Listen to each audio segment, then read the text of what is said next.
పాప ఏమంటాంది? పాప ఏమంటాంది? ఈ పాప పిలు పాపని. మళ్ళా దాదాను.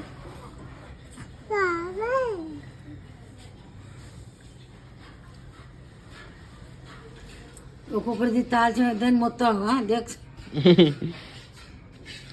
దాను పాప మిలు. పాప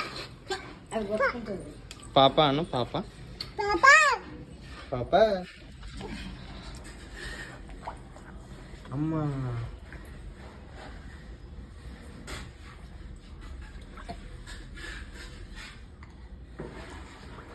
మీ ఫ్రెండ్స్ ఆరా 2 3 ఫిష్ కూడా 2 టాటా వేసి ఒక ఫిషా? ఫిష్ మిలు ఫిష్ ఫిష్